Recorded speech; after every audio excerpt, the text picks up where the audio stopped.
السلام عليكم ورحمة الله وبركاته. ازيكم عاملين ايه؟ يا رب تكونوا بخير وصحة وسعادة، وفيديو جديد من فيديوهات الحكيم الاقتصادي. جلسات بقى بداية الأسبوع إن شاء الله، النهاردة الحد. برضو جلسة، طبعا المؤشر الرئيسي كيس 30 على قمة جديدة. كيس 70 برضو طلع، وان كان برضو الاثنين تخلوا عن معظم المكاسب او اكتر من نص او تقريبا نص المكاسب بتاعة النهاردة يعني.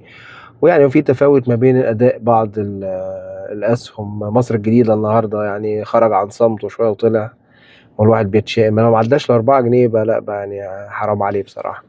بس هبص عليه تاني كده، لأن المفروض إن الطلعة دي أقوى من الطلعة اللي فاتت، اللي تقريبا وصل لتلاتة حاجة و90 برضه ونزل. فالمفروض المرة دي يطلع فوق التلاتة، يطلع فوق ال4 جنيه ويورينا بقى أرقام جديدة. يعني مدينة مصر ما شاء الله طالعة قوية جدا.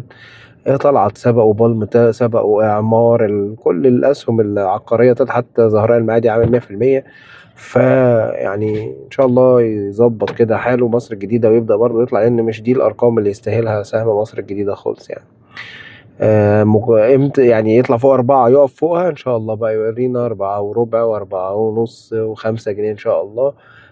مصر الجديدة يعني أنا شايف إن سعره المعقول يعني على الأقل 6 جنيه، بس إن شاء الله تتغير الدنيا كده معاه ويبدأ ينضف شوية كده زي الباقي. على كله عمل 100% يا جماعة، يعني هو اللي لسه قاعد مكانه يعني. زي ما قلنا إن الأسهم الأمان اللي لسه في قاع سنوي أو قريبة من القاع السنوي، برضو اكت فاينانشال يعتبر لسه ما عملش حاجه، بيطلع طلوع كل شويه كده على استحياء على 2.75 ولا 73، بعدين ينزل تاني. برضو اكت فاينانشال المفروض مكانه مش هنا تماما. عندنا تاني هيبكو النهارده اداء هادي. بصيت النهارده على الانترناشونال بيزنس اثناء الجلسه كده، مش منفذ كتير. مقاومه يعني لا دعم بقى ال 10.80 اللي كانت مقاومه قبل كده قويه، لما وقف فوقها يعتبر ما بيكسرهاش. فيعني هنشوف ان شاء الله. يعني برضو لو كسر 10.80 تبقى سيئة شوية، هينزل ممكن جنيه كمان.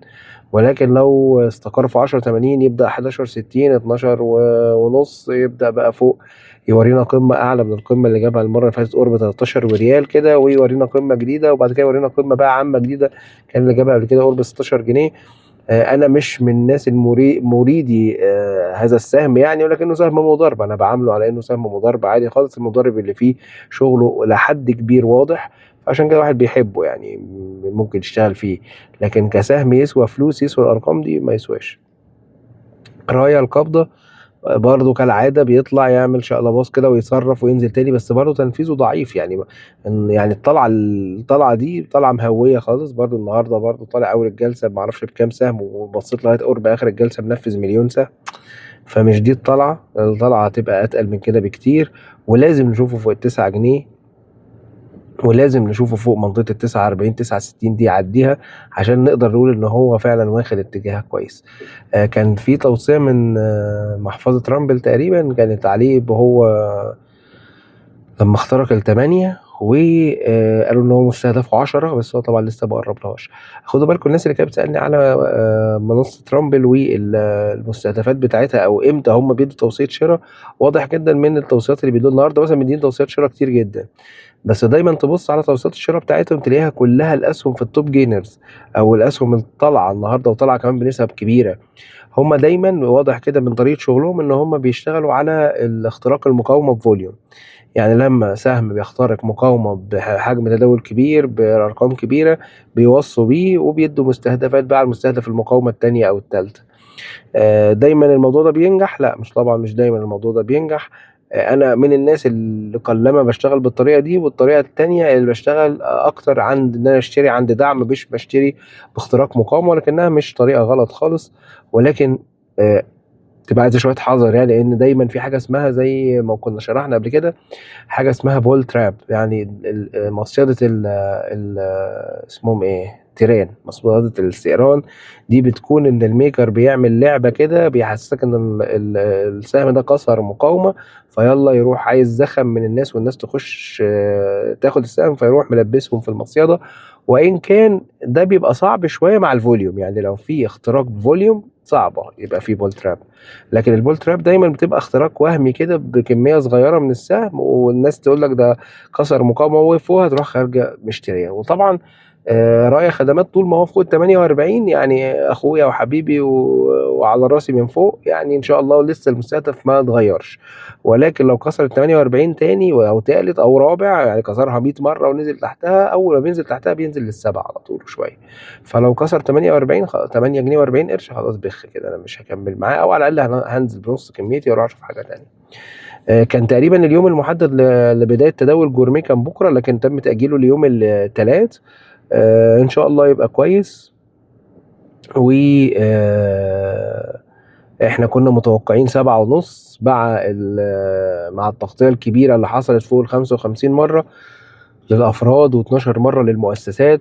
ممكن نتكلم في مستهدف أكتر من ده، 8 يعني. هو وذوقه بقى، هما هيرمس وذوقهم يعني. بس هيرمس دايما بتحب تسخن الطروحات بتاعتها، يعني خاصة لما تكون محندقة وصغيرة كده، يحبوا يكسبوا الانتباه الناس. فممكن نشوف 8 وربع، 8 ونص، 9 جنيه. يلا بينا، ما هو كده كده اصلا الناس معهاش، والناس هتجري تاخده من السوق، لان الناس التخصيص بتاعها كان ضعيف جدا. هيبان يعني. هيرمس مجانين برضو، اول يوم بيقول لك نسبة التذبذب ممكن توصل ل 40%. هنشوف هيرمس ناوي على ايه في جورميه، وان كنت انا اتوقع ان هو يعني على الاقل 7.5 مضمونة ان شاء الله. ما تستعجلش في الخروج لو معاك كمية، استنى كده بعد 7.5 نشوف هيعملوا ايه. يعني لا انا من الناس اللي لو 8 فوق 8 فيما فوقها انا مرضي، واشوف حاجة تانية ان شاء الله. كوبر الاكتتاب المرحلة التانية اتغطى 104 مرة، وده طبعا نسبة كبيرة جدا. ال ال كان يعني اللي طالب 3 مليون سهم خد 30,000 سهم في الكتاب المرحلة الثانية. طبعا تغطية بتبقى كبيرة جدا زي ما اتفقنا، زي ما شرحنا في الفيديو اللي فات بتاعت الكتابات، وخاصة كتاب المرحلة الثانية ان هي بتبقى حاجة نو ريسك يعني، او فيري لو ريسك. فكتاب كوبر اتغطى اكتر من 100 مرة، 104 مرة، ونسبة تخصيص بسيطة خالص. هو كوبر مشكلته في حاجة، ان هو اصلا القيمة الاسمية بتاعته 15 قرش، او قيمة الكتاب 15 قرش، والسهم نفسه شغال ب 31 قرش، فحاجة كحيانة يعني. فاعتقد ان كوبر هيكون في جيمة حلوة قبل نزول اسهم الاكتتاب. اتوقع ان كوبر يعدي ال 50 قرش. طيب هل دي دعوة للشراء؟ قلنا 100 مرة برضو ان دي حركة مش مضمونة. الميكر ممكن يلعب ضد السوق كله وما يعملهاش. وان كنت انا في ميكر كوبر بالذات معتقد ان هو هيطلع طلعة حلوة، وطلعة حلوة قوي وقت نزول الاسهم. زي كريست مارك، انا بحس ان هما الاثنين قريبين قوي في الشغل. كريست مارك كان الطلعة الناس كلها فاكراها قبل الاسهم ما تنزل، ما عملهاش. جه عملها امتى؟ عملها لما الاسهم نزلت، عملها وطلع طلع حلوه جدا، من قرب ال 40 قرش، ولا قرب تحت ال 40 قرش لفوق ال 60 قرش. والنسبه دي طبعا كبيره، ده 50% تقريبا. فانا اعتقد ان كوبر هيعمل جيمين. جيمه اولانيه اللي هو من السهم ب 31 و 32 ده يطلعه فوق النص جنيه، ولما الاسهم ينزل وبعدين يرجع يرتد ويطلع يصرف في باقي الاسهم كده. يعني هو طبعا كوبر وكريست مارك الاسهم دي اكل عيشها من التريدات رايح جاي. وإن كان طبعا الشركات نفسها يعني الأرباح بتاعتها أو التشغيل بتاعها مش قد كده. فده المتوقع لكوبر، ان يكون في جيمه قبل نزول اسهم الاكتتاب. اسهم الاكتتاب دي ممكن تنزل بعد شهر او 2، فلسه الموضوع مش قريب. وممكن الموضوع ما يحصلش دلوقتي خالص، ممكن يتاخر، وممكن ما يحصلش اصلا، وممكن يحصل بعد ما الاسهم تنزل. ففي كذا سيناريو. وان كان زي ما قلنا لو جينا نقارن كوبر مثلا بحاجه زي ماكرو، كوبر السهم انت دافع فيه 15 قرش وهو على الشاشه ب 30 قرش. ماكرو انت دافع في السهم 20 قرش وهو على الشاشه بجنيه ونص، ولا جنيه و40 قرش. فطبعا فرق شاسع لصالح ماكرو جروب. واللي ممكن يكون الاسهم ممكن تكون في خلال رمضان او بعد رمضان بالكتير ان شاء الله. واعتقد ماكرو هيبقى فيه برضو جيمه كويسه. نصر اعمال مدنيه، انا بدات النهارده حطيت رجلي النهارده قرب 5، كنت طالب باين 5 وقرش وتنفذ. وكان اقل سعر في الجلسه، الواحد حاسس بالفخر والاعتزاز كده. وبعد كده فجاه هوب راح جاي قبل المزاد، وراح رامية حلوه كده لغايه 94. ودي ميزة الناس اللي مش بتشتري على مرة واحدة. احنا قلنا مهما كنت انت شطور ومذاكر مش هتعرف تشتري في اعلى تشتري في اقل سعر وتبيع في اعلى سعر. انت كده يا اما شايف الجلسة قبل كده، انت جاي من بكرة، يعني انا شايفك ان انت جاي لي من يوم الثلاث مثلا، فانت شفت الجلسة في اقل سعر واخر سعر فانت اشتريت عليه. ده حل. تاني حاجة انك تكون ساحر، هو دي الحاجة التانية. لكن انك تشتري في اقل سعر وتبيع في اعلى سعر ده مش موجود. فانا النهارده كنت شاري الاقل سعر، وبعد كده هو كنت طالب فوق الخمسه لان لقيت الفيشه كبيره على خمسه، طلبت فوقها بقرش، خدت كميه. بعدين هو رمى لغايه 94، يبقى انا كده استناه عند كام بقى؟ ابص تاني كده على شكله كده كان عامل ايه، بس يعني استناه على كام؟ 64 يعني. لازم برضو الجزء الثاني يكون على الاقل يعني من 4 ل 5% فرق. مش هشتري مثلا 4 5 وبعد كده 5 4 97 و4 99 و98، دي مش شراء تراكمي خالص. لكن انا هستناه تحت. كان في حد من الاخوه الافاضل كان بيقول في الكومنتس كده بتاعت فيديو امبارح ان هيئه الاستثمار رفضت جمعيه النصر الاعمال المدنيه او حاجه. انا قعدت ابص في كل الاخبار ما لقيتش خبر زي ده.